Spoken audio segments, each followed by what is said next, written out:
Welcome to episode 10 of the DWRDNET Stationery feed. My guest today is Chad of Eel and Anchor. Chad, welcome, and to get us started, just give a brief introduction of who you are and what you do. So my name is Chad. Some of you may know me as Eel and Anchor. I pour resin blanks, occasionally some dice. The other thing I'm known for is pens and coffee. Been yelled at quite a bit for that. And I've worked for Van Ness on and off here for the past couple of years. I'm local to them.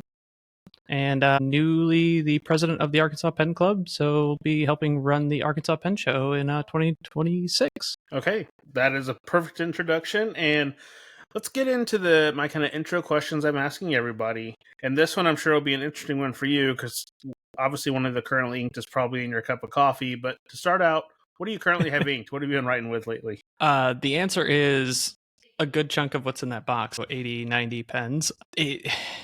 It's everything from some Twisbees to a ton of maker pens to the Bumblebee Namiki that just took a bath. I've been yelled at many times for putting that because apparently there's felt in the cap. Whatever. It'll survive. It's coffee. I said some maker pens. That was a Mad Science, Newton, Skogsy, both of these out of my blanks. Got Scribo down here. This is my new Bocamundo Prospector that I've been just in love with an M1000 Kadachi nib by Matthew Chen. And like I said, a bunch of Twisbees, a bunch of pilots, sailors. I mean, you name it. I've probably got it in that box back there. No, and the next question I was going to ask is, if you had no budget, what's your Grail pen? But you just listed a bunch of people's Grail pens, and that hands the down, Bocamundo, the Prospector, I think that qualifies. So that kind of answers that.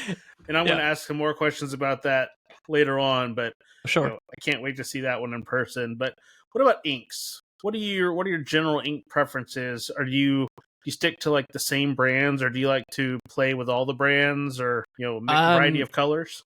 I will use just about any brand. There's a few I won't for a variety of reasons. Because of my inking habits, I will leave pens inked for a year or more.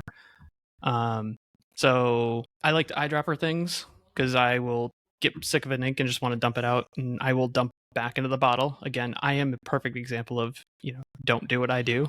I'm pretty fast and loose with the rules of fountain pens.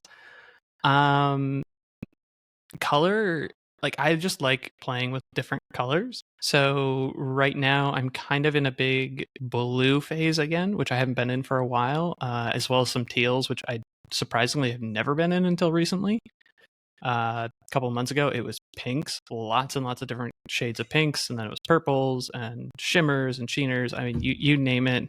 It's really into a chroma shader phase for a while, but a lot of those tend to be a little bit drier, and I get frustrated with them because they dry out on me, and I'm swapping pens so frequently. So, just ask me tomorrow. No, that makes sense. Yeah, and now some of your crazy pens, like your Namikis and whatnot, do you go to the level of trying to eyedropper those, or do you eyedropper more of your maker pens, or ones that are more meant for it? If they are capable to be eyedroppered, then yes. I have a few that can't because they have metal internals and whatever. But I think 3 or 4 of the pens that are sitting here out of the 6 can be, so they are. And again, it's easier to clean. I hate cleaning pens, so if I can just dump it out and flush it with some water, it's a lot easier for me than trying to rinse out a converter. Or like I know people love piston fillers. I hate them because they take forever to clean. And I'm switching. And that makes sense. That's why I think I became such a quick fan of the Opus 88 pens.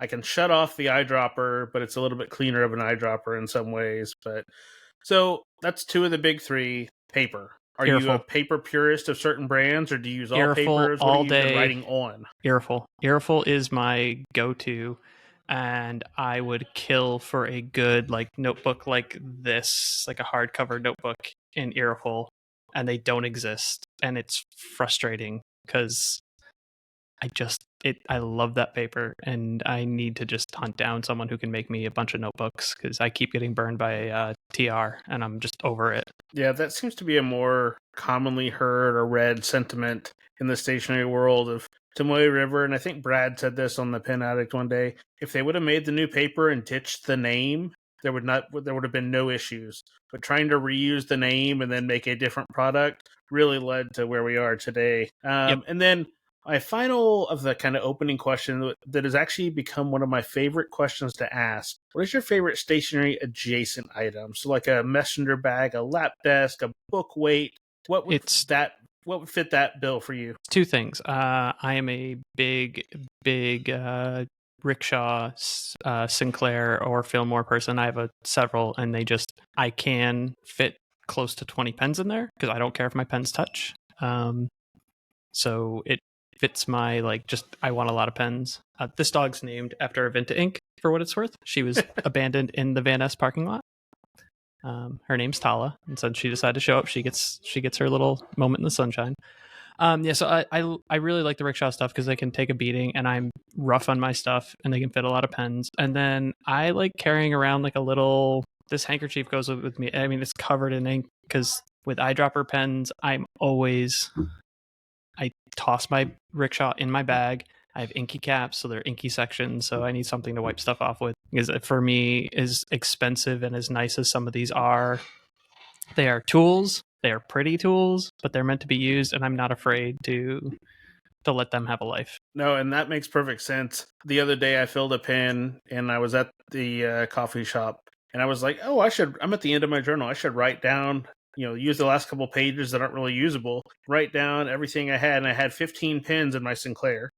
And one of them I had just inked, and when I uncapped it, it was pouring out because I had changed nibs, and I think the feed wasn't set right or something. So at the Starbucks I was at, there's now a blue spot on the table that next time I go there, I'll be interested to see if it came off any better when they use cleaning solution versus my napkins that were on the table and my little shop paper towel I had in my rickshaw. But so let's get into more about, your part of the stationery world.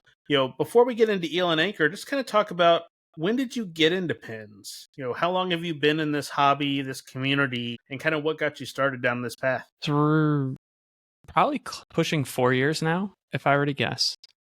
And it came about, I'm a big D&D nerd, as the book's behind me, and decided I wanted to run a game. I had a bunch of friends that wanted to play, I wanted to run, so I offered to run a game, and the next immediate thought I had was, I'm going to write this story by hand. I wanted to do it analog and in fountain pen. I'd never used a fountain pen before. Fountain pen. I don't know where that thought came from, but it was in my head. Immediately went online, did some poking around at my favorite author who I knew used fountain pens. He said he used a Lamy 2000 as a workhorse. I ordered a Lamy 2000 broad off Amazon. It was a double broad, and here we are. I think I did the math, in like the first year and a half, first 2 years, I was averaging a pen a week. It was bad. I've slowed down some, but it's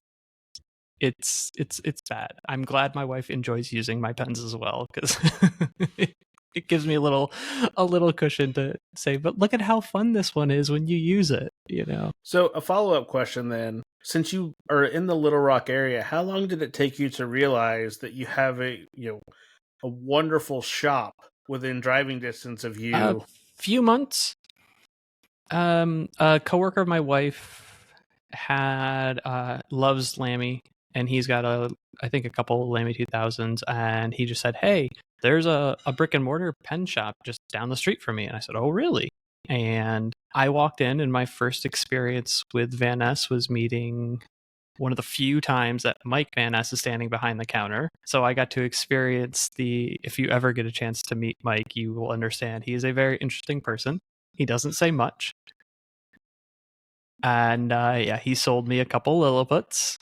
And then shortly after, I had bought, I don't even remember what I had bought, but I went down to the store looking for ink, met Lisa, and we spent the next 2 hours going through swatches trying to pair an ink with the pen, and it went downhill from there.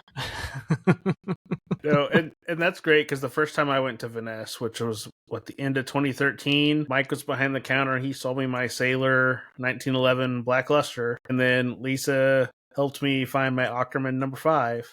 Mm-hmm. So that's, even though I have, Gentleman Stationer now that Joe's opened a store local to me, Vanessa is always kind of like my unofficial home store because that's where it all kind of started.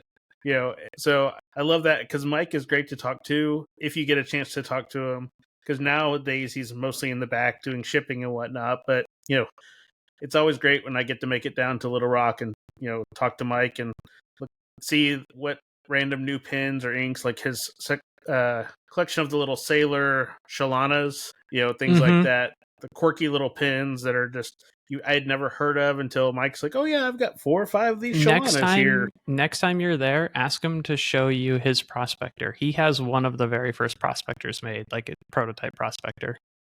It's I'll a big definitely have to do old, that. just honking crystal clear plastic, like just it's a prospector, but when you start looking at it, it looks odd because you can tell Sean's still figuring out what he wanted to do with it.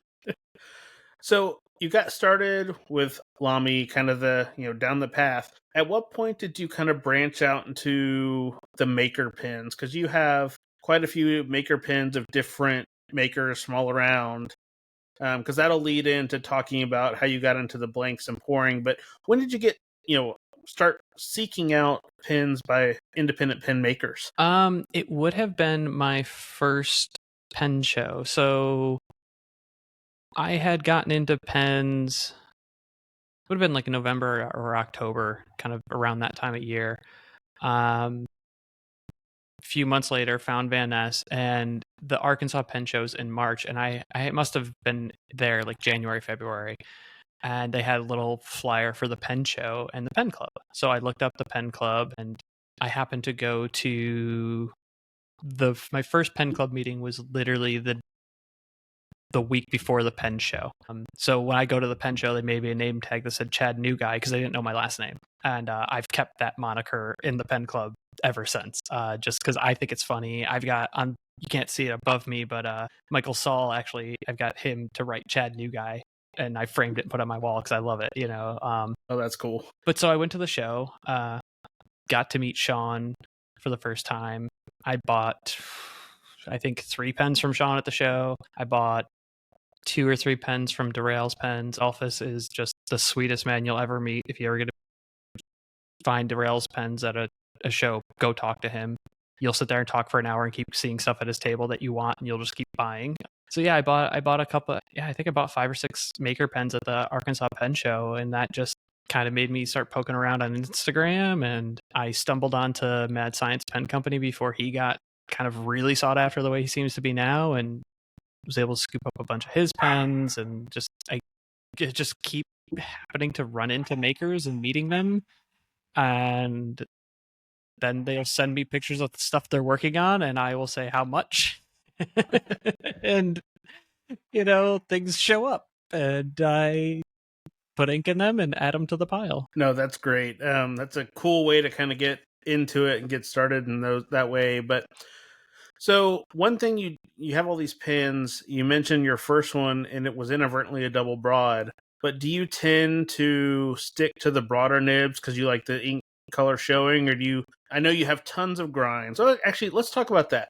So, of your pen collection, how many of your nibs are custom ground at this point? Yes, a lot. I don't know the number. It's high. I know at the Arkansas Pen Show, I had 30 plus this year in my pile to show people that were ground. It's probably in the 40 to 50 range. I would have to go through and count. The vast, like all but 2, I think, are done by Matthew Chen. Just because he's the nib grinder who comes to the Arkansas Pen Show. So I take advantage of that.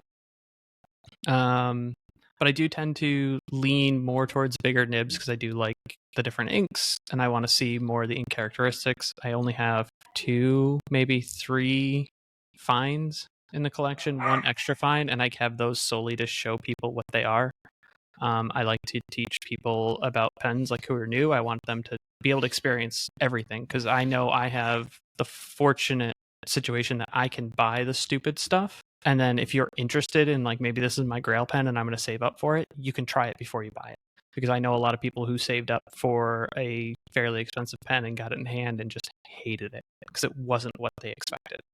And I appreciate that, because at the pen show, when I got kind of drafted in at the last minute to help alongside Lisa of Olive Octopus do a table, the Middle Tennessee Pen Club kind of helped on the After Dark. You were at the table next to us and had all your pens out, and kind of glancing over, you see people who are like, wait, what pen is that? Oh, you want to try it? Just the look on their face and the shock of people, you handing out these pens that some people, it might be their Grail, or getting to write with a ground monarch, or things like that. That just really doesn't happen in some places. And your willingness to let them try that was appreciated. You could tell that just seeing facial expressions really said a lot to that. It's why I did it. I was fortunate enough that I met a couple really great people who were not afraid to let me try things early on in the hobby, and I know how that made me feel and how that made me want to stay in this hobby and in this community. And so I do my best to kind of pass that on. 2 years ago at the pen show, I had a father and I think his 8-year-old daughter were sitting at my round table, and they had never been to a pen show before. I think he had like a Twisby or something, and I handed him my King of Pen and said, here. And then I said, please let your daughter write with it. Like it's a pen, please try it. Like you hear about this pen all the time. Okay, I should be able to get a little bit of clean edit. We had a little technical difficulty there, but so you were handed your King of Pens, and that was great to let someone who's brand new write with one of those almost unobtainium pens. But I was saying, there's some pens, it seems like many people purchase them from the manufactured idea of owning the pen. Yes. Not knowing how it writes. Some people might spend a couple $100 on a pen and then be disappointed. Like Lamy 2000, I love mine, but it's not for everybody. If you can find the sweet spot with how you hold the pen and how you write, it's great. Not everybody does, and that's a priceable. That's a rather expensive purchase for someone to get into, and then if it doesn't work for their writing style, that could be quite a disappointment. Yeah, to be honest, I can't tell you the last time I've inked up my... No, I do know, only because I brought it to the pen show for people to try, but my Lamy 2000 rarely gets use anymore. I like it. It's nice. I do enjoy it. But it's a double broad. It's obnoxiously large. It's not my most comfortable pen. I understand why others like it, but it's not my favorite. I have dozens of pens that I'll take over that pen any day of the week.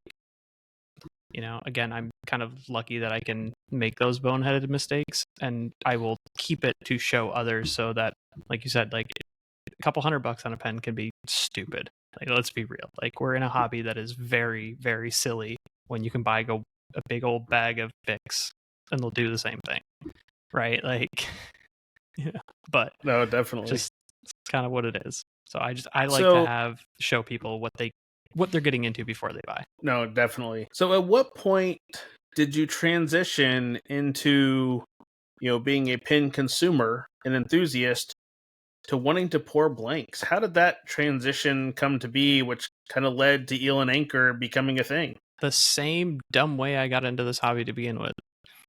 I decided it was like Black Friday, I wanted to make dice for my D&D party because we had been going for several years and I really appreciated them sticking through it all. And so I went and I bought all the stuff to make resin dice on Amazon, messed around forever trying to figure out how to make dice, made dice.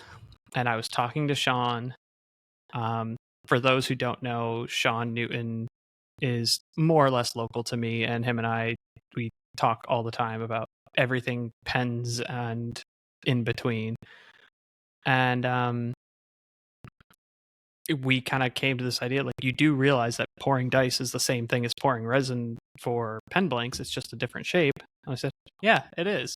So I bought some more molds, bought the proper resin, and I was talking a lot to Jason Neal from Jason Neal Penworks, and Jacob from Mad Science, and John from Hello Tello, and kind of getting their ideas on what would be cool for resin blanks. And they kind of gave me some pointers from what they had seen other blank makers do. A couple of them make their own blanks, so they said, hey, just avoid these kind of little mistakes. And I started pouring blanks. I sent those guys and Sean a handful of my blanks to test to make sure they could even be turned. I got back a couple pens with some questionable flaws in the resin and some very valuable feedback, and I just started pouring. And I don't keep recipes. I literally throw stuff at the wall to see what sticks. People ask me like, "Hey, do you know what you did for this?" Nope, I don't. I'm sorry. I can kind of pick out the colors I made and I can try to remake it, but I like to just go and just mix stuff up and see what happens. Sometimes it works. Sometimes, I've got 40 or 50 blanks out there that will never see the light of day because they are god awful. So when you're and not really knowing about blank pouring, and you're one of the first interviews, or actually the first interview of a blank pourer per se that I've had on the show. When you're doing colors, are you able to source colors in the right family? So can you get a light blue? Can you get a teal? Or do you have to get more primary and mix the colors before you actually put in the parts to do the resin pouring? So you can color your blanks a couple different ways, and I use both just depending on what effect I'm going for. You have a whole bunch of different liquid dyes. Those tend to be, for me, at least the dyes that I've come across. And I mean, there are so many dyes out there that, like, I'm sure there's stuff that could do the things that I don't do with it because I'm not going to spend a ton of money. I don't have the space for it. But so you got a bunch of different liquid dyes I use mostly for transparent blanks, and they come in every color that you could imagine. And then for my solid colors, I tend to use mica powders, and again, they come in every flippin' color you could ever want, and then some. And there are so many different brands and makers of both dyes and mica powders that you really, I don't think there's anything that you couldn't find with a quick Google search. I tend to try to not look too deeply because I'm a 40-year-old man with 4 to 5 pounds of glitter in my garage, and I'm just like, how did I get here? There's just so many Thinking about cool 5 colors. pounds of glitter, and if that were to fall, that just is, it's a thing of nightmares. My car, when I'm on like a pouring bender, my car has like a legit amount of chatoyance on it because of the glitter that is just kind of oversprayed onto the it's so dumb. It's so bad. So, Eel and Anchor, how'd the name come to be? So I grew up with a father who was a scuba diver. There may or may not be a very large, like truck-sized anchor sitting in my parents' front yard. And he may or may not have almost lost a finger to an eel while diving because he tried to coax it out of its hole by doing like the little wiggly finger thing in front of it. I would love to say that my dad's a smart man, but I'm very much like him, and I cannot say that I'm a smart man. So, the apple did not fall far from the tree. So I wanted a tattoo, like a nautical tattoo sleeve, and so I had gotten an Eel and Anchor tattooed here, and I was trying to come up with a name, and I looked down at my arm, and I go, oh, that works, and yeah, I got somebody to draw it up for more of a logo-like thing, and here we are, a year and change later. Do you have one of your stickers handy to show your logo? I know I have some somewhere from the pen show, but I didn't think to get one out. Yeah, and if you can see that there, and I'll put well, if you're not watching the video, if you're listening to audio, Chad does have a really cool anchor, or Eel and Anchor logo with some different stickers. So, and then do you have your other sticker? The more important one, the pen and coffee cup. Yeah. Show that one as well. I've been accused of being an agent of chaos, and so yeah, we have a mug of coffee with a pen in it. And honestly, like I do the pen and coffee thing for two reasons. One, people are terrified to touch their pens sometimes, and I understand, like, these are expensive things and treat them nice, but they are more durable than you ever give them credit for. I had a vintage guy tell me once when he handed me a vintage pen and he could see I was nervous. He said, look, this thing survived 2 world wars. There's nothing you can do to it that it hasn't seen. It's like, that's a very valid point, right? Like, yes, you can damage your pens 100%, but they are, at the end of the day, they are plastic, and plastic is pretty durable in most instances. And then a lot of it is just people freak out about what others do with their stuff, and it's just why. So I will continue to do it because it's not a big deal. It will be fine. I think it was on Instagram where I think was a Matthew Chin was putting his pin on cake or something like that. So you had a back and forth, and that was quite interesting. Funny Oh to yeah, see the back and forth. because I do it in front of him when he's in Arkansas. And it. If you ever get to meet Matthew, you understand it. It's too fun to just mess with him because he gets very skittish, I guess is the better word. So with your blanks, you mentioned already a couple of the makers that you kind of talked to when you were getting started, but are there any official collaborations you've done? Have people sought you out to make certain blanks for a certain reason or certain promotion or certain For things any like that? specific promotion, no, but I don't pour as often as I used to because I developed a resin allergy, so I have to kind of keep the pouring to a minimum. Otherwise, like I get like my nostrils get chapped and I get rashes. It's obnoxious, and that's with full face mask and like a Tyvek paint suit. But a lot of times I have makers that'll reach out and they're looking for something similar in style to what I've done, or they have an idea of something that they want and they say, "Hey, are you able to do this?" And if I can, I absolutely will. But if I can't, like I won't. Or if it's something that I feel I can't do as well as other makers, I'll say, "Hey, no, that's not." Like when it comes to solid color swirl resins, I mean, honestly, like this one here, I don't do this very well when it works. Like in this case, it's because I got lucky. To be frank, I don't have that technique down, and I don't care to practice it because there are dozens and dozens of blank makers out there doing it better than me, and I'd rather play around with things that I haven't seen. That's why I did this one with like it's translucent blue with sparkle, like this copper swirl in it. Like to me, I love the way this looks, and you don't see a lot like this out there. So that's what I'm gonna make. Right? If you want swirly, solid stuff like this, I mean, you see this like there's lots of people, and I mean Brooks is kind of the poster child here. Like he does it fantastic. Go get a Brooks blank. So I don't, or Cocoon blanks or Stormwind, right? They're all doing that stuff way better than I ever could. So if like Sean asked me to do something similar to that a month back, and I said, "Hey man, like I could try, but it's not going to be what you're looking for." I know I don't have the capacity to do that. But then I have others, who reach out for very specific things that I've done in the past, and I think I do well, and those pens sell well for them. So I'm more than happy to do it. No, and that's nice to hear because with you being a poor, it's adjacent-ish to the maker community, and the maker community seems to be very self-regulating, and they kind of watch out for each other. And that's great to hear you say, you know what, I could try this, but there's already this person over here who that's like one of their specialties. So go to them. Not everybody would do that. Some people might try, and then it might not be exactly what the maker wants, but then they might not want to say, this didn't turn out like I imagined. It's sometimes it's better to be upfront and say, you know what, I'm not your guy for this one. If you want to do this other thing, come back. But sometimes passing along to someone else who specializes in those little subsets, because there's so many different pen blanks and varieties and things like that. At this point, everybody's doing something similar-ish, but there are little things from a specialization standpoint that are really going to stand out or be harder to replicate.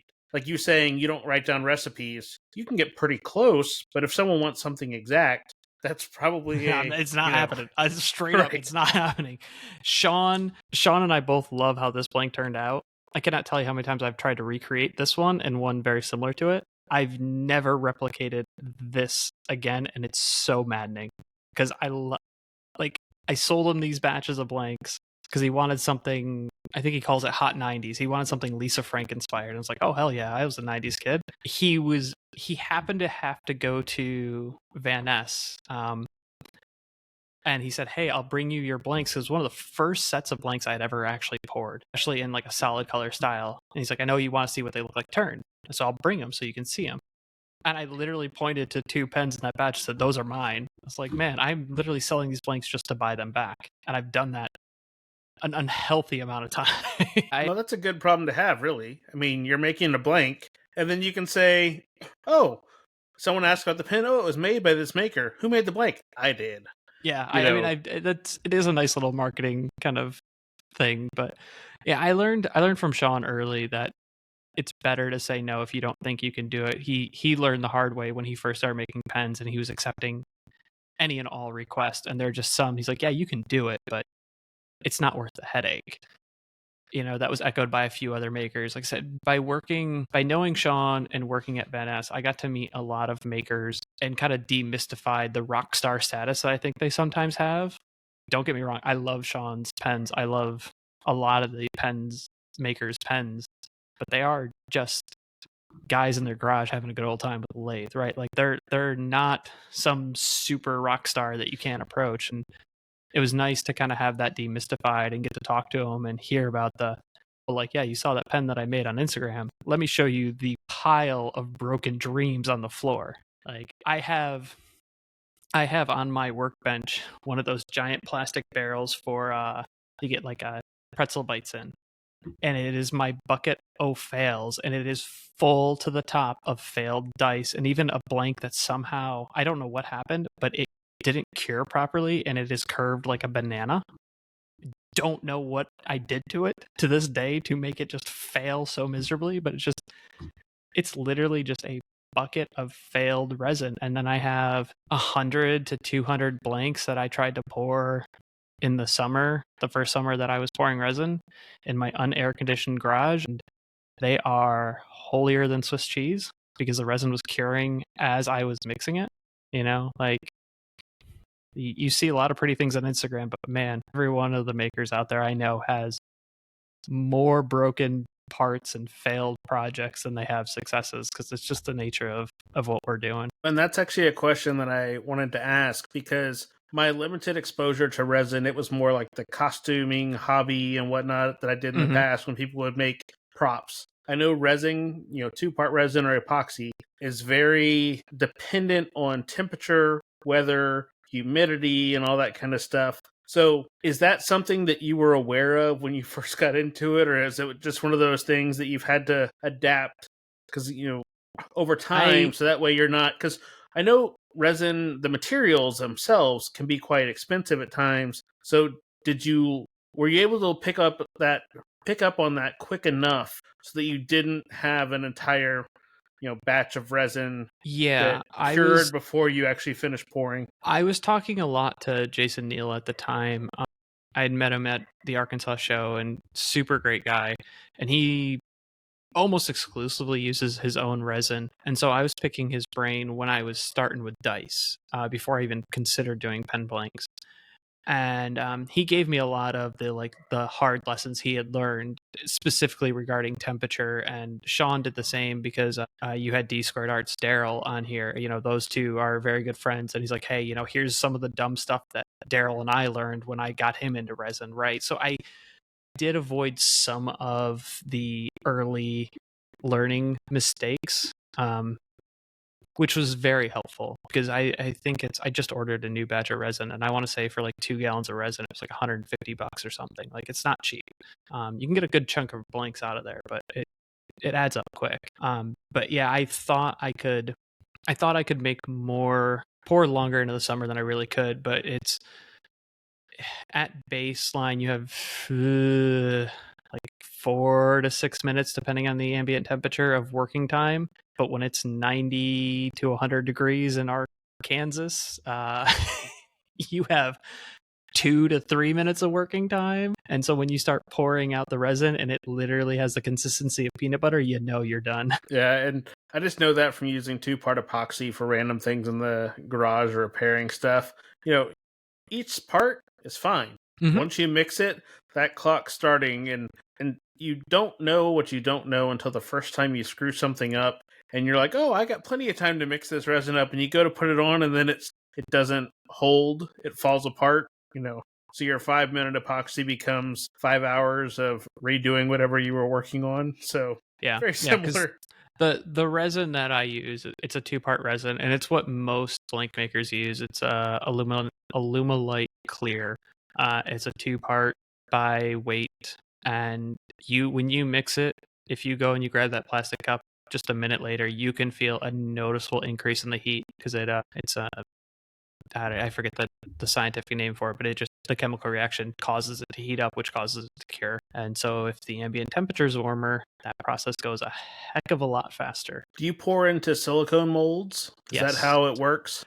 So you can do silicone molds. I know a lot of blank makers do. They have like steel pipes so they can get the longer blanks.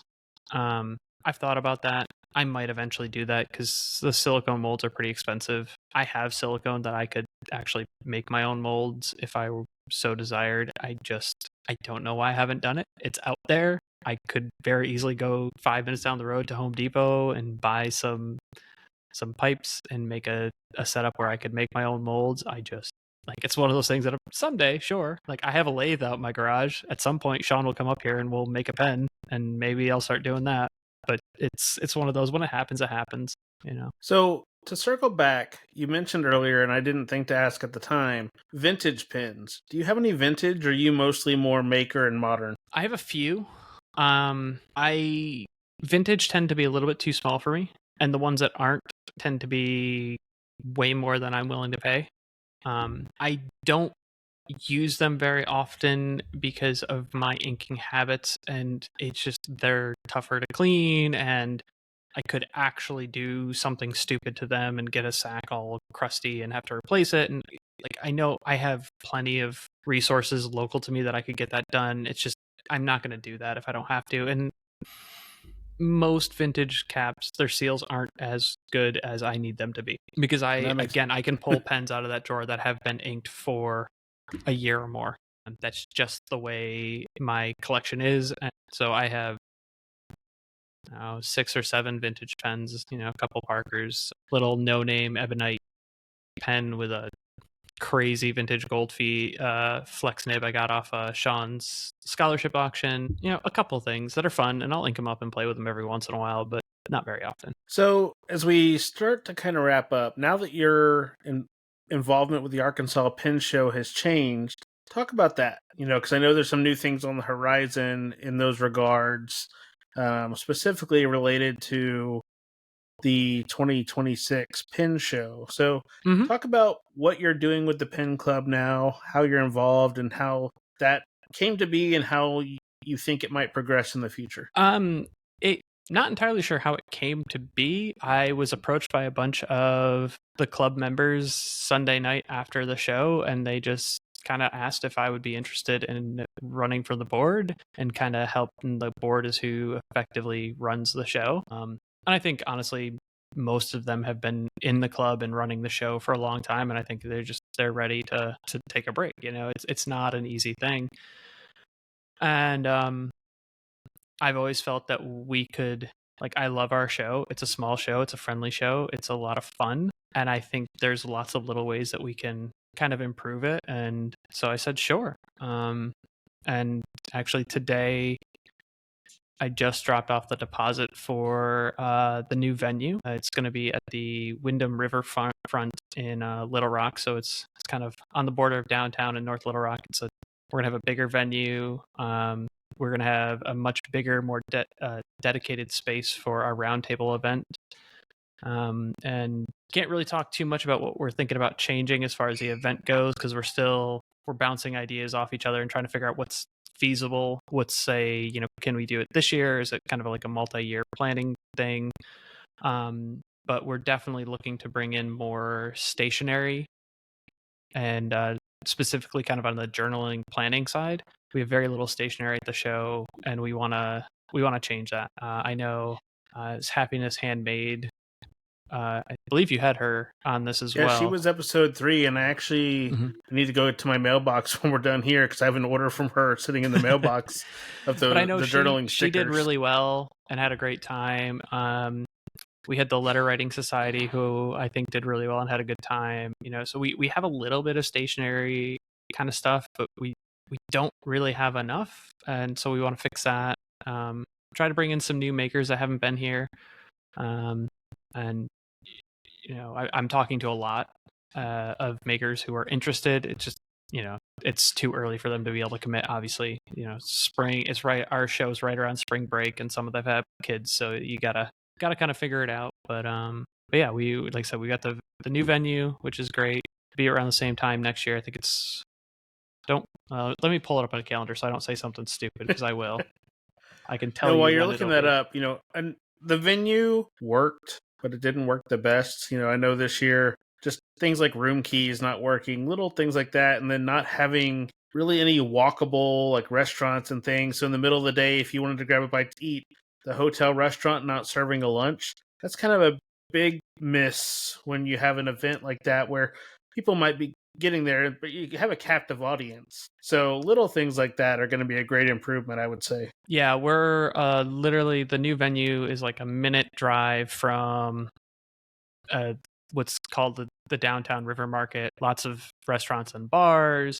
It's like the equivalent of a couple block walk into the North Little Rock Main Street, which again, full of lots of great restaurants and bars. Honestly, I spend a lot of time on that main street. That's where my barber is. There's a board game cafe that I spend a unhealthy amount of time at. They do an art walk, which might actually be the same weekend as our pen show, which would be kind of cool. So if you want to take a break and go walk and like check out some local artists, but it's just like physical location wise, it's better. It's also, there's a big, just wide open kind of grass park next to the river. So if you just need to decompress and get away from people, if the weather's nice, you can go walk and sit by the water and just kind of chill for a minute, which is, I know a lot of people kind of appreciate being able to get away from the crowd sometimes. But the No, show will definitely. be the weekend of the 20th. So Friday, March 20th through Sunday, the 22nd of 2026. No, that's great.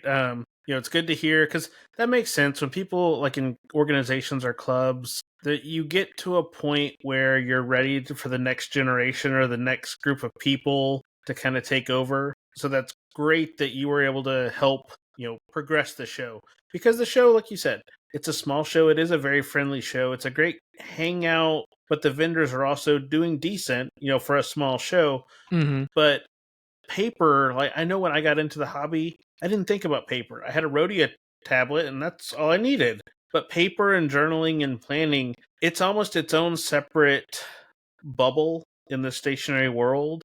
And the lines are getting a lot blurrier and there's so much that each side of the hobby can learn from each other and you're crossing the streams. People who Exactly. don't know about papers, you know, they can learn from the journalers or like you said, Danielle, my wife is now keeping a bullet journal that she wasn't aware if that was really a thing.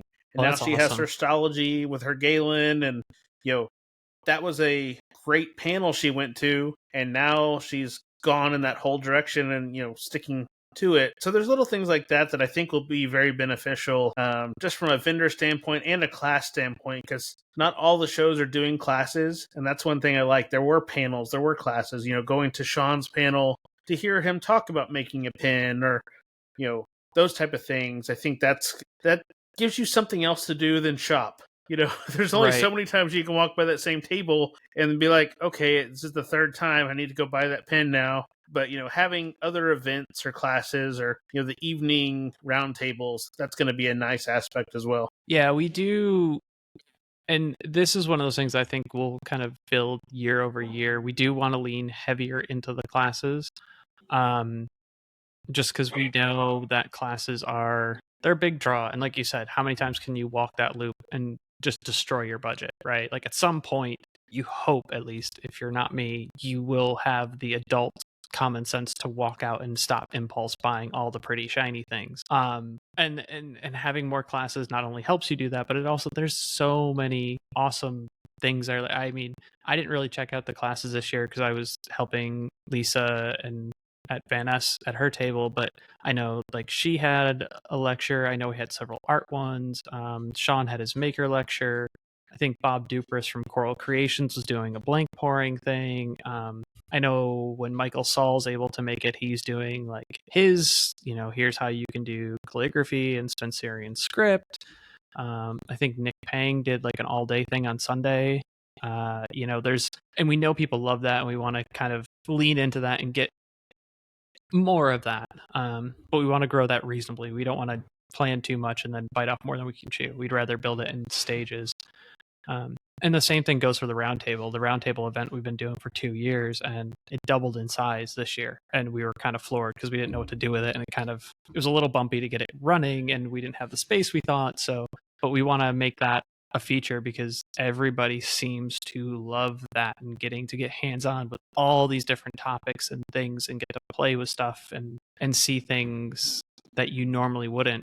So the goal is to try to make the Roundtable event a bigger, better event every year as well, and try to really make that kind of, a keystone moment for the show. Definitely, that was one of my favorite parts, just to, to be able to assist in running a station, but also knowing that with more notice and planning, making it could be made better where you have a set number of people per group, so that when people go from station A to station B, there's going to be a seat for them. There's going to be a kind of repeatable experience, and also, I think that will help the show as a whole grow, because people want to come and they don't just want to shop. They want to do other stuff, and the classes and the presentations, that can be just enough to kind of tip that scale of, do I want to go to this show? And then, Right. hopefully So this that year is the case.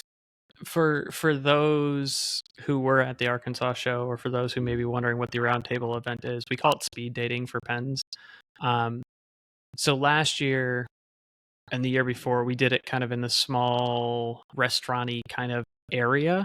So the tables are small, and we were able to push some together, but it's not very conducive for the event. The event basically is we have a whole bunch of tables set up with a table host. So for me, I had literally 80 or so of my personal collection all inked and literally dumped on the table, so you could try all the different pens that you didn't know existed or never got your hands on. We had some art tables, we had some calligraphy tables, I think stationery table there. You were running the table, Lisa Olive Octopus, who was literally she had dumped her bag of swatches on the table. Just every aspect that we can think of that is in this hobby or kind of adjacent to this hobby, so people can see it. And you get 10-ish minutes or so at the table, and then someone yells, okay, go to your next table, and you move with your group, kind of speed dating like, to the next topic. This coming year in 2026, we have a whole ballroom in the hotel dedicated to the Roundtable event. We're going to have bigger, like the actual 8-foot round tables, so we can get more people around the table. There's going to be more room, so you're not tripping over each other. It'll be easier to move around, just because we have the space that's we can design and lay out and not have to work around pre-existing nailed down furniture and tiny little 2-foot square tables. So if nothing else, the space will be better, which will make it run a lot smoother. But we hope to get some more people in there and get some commitments early, so we have everything kind of nailed down, because it's shown 2 years in a row that people love it and it's growing, and we'd be stupid not to continue to do it and try to do it as best as we can. No, definitely capitalizing on what's popular and what's getting more people to come into the show. You always want to go down that path when possible. To get to the final question that I've asked for all of these, what's next for Chad and Eel and Anchor? That's a really good question. For me, the resin pouring was always just a fun hobby as a creative outlet. So I kind of go in waves with it, where I'm pouring a whole lot and then I'm not pouring much. And I think right now, the resin pouring, I'm going to kind of keep it as is. If people reach out and they're interested in something, and it's something I can do, I'm more than happy to do it. Whether that's like a batch of 6 or 12 blanks for a maker, or if just somebody wants a couple blanks for a custom pen, whatever it is, I'm always happy to give it a shot if I can do it. So I'll continue to do that. I do, like I said, I do have a wood lathe out in the garage, and I believe all the tooling I need to make a pen. I got a shopping list from Sean about a year ago and slowly been filling it out. So at some point, we've talked about potentially this summer he'll come up and I've made a pen in his shop, but I want to do it on a wood lathe and kind of figure that out. And maybe I'll start turning pens. But again, if I do, it'll be one of those, I'll turn a pen here or there, and I may put them up for sale. I may not. I don't know. It's for me, it's a creative outlet. I'm not doing it for the money. If I can pay for the hobby and cover its costs, which I have, I'm very happy. It's just, it's a kind of a net zero cost for me. So that makes things nice. And yeah, I think I'm going to spend most of this year trying to focus on building up the show. I think we we have a very unique situation where I think we can make the Arkansas show really awesome and really fun, and that's kind of been my goal. It's my home show, and I want it to be awesome, and I'm going to try to do what I can to make it the best show it possibly can be. And I think, you know, I think we've got a lot of new people in the club who are very excited to kind of help, and I'm excited to see what that does in the future. No, that sounds wonderful. And, if you're watching this on YouTube, leave a comment. I'll make sure Chad goes and looks if, you have suggestions or things you'd love to see at a small show. If you've been to the Arkansas show and there are things that you might want to, comment on, leave a comment or, reach out through social media and whatnot, because we'll have links to all of how you can get in touch with Chad in the video description and the show notes. But other than that, any final words, Chad? I really appreciate you taking some time to go through this, the blank pouring and the pen show and the timeliness of you being able to talk about the new location and for the show for next year was great. I'm glad how that worked out. Yeah.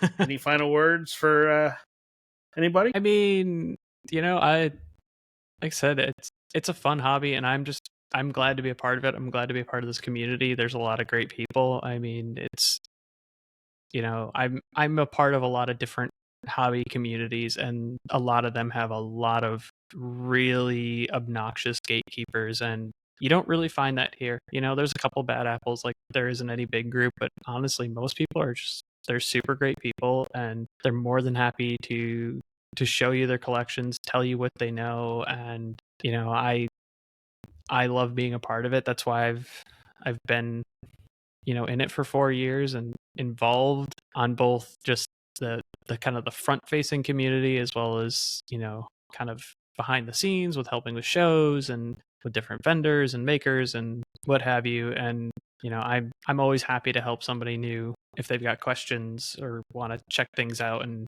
that to me is the coolest part about this hobby, is seeing somebody new super excited about their preppy and watching that excitement and then opening up the doors to the absolute rabbit hole that this thing can be. No, and I think that's a perfect way for us to end. So, once again, thanks to Chad from Eel and Anchor for taking some time to talk tonight. And don't forget to leave comments, if of anything you heard or anything you'd like to hear or suggestions for other guests for the future. Leave all that in the video comments, and I try and read and reply to every single one of those as I'm able. And don't forget as well that the audio version of this is available on YouTube, Spotify, and Apple Podcasts. So for now, that'll wrap up episode 10, and thanks for watching.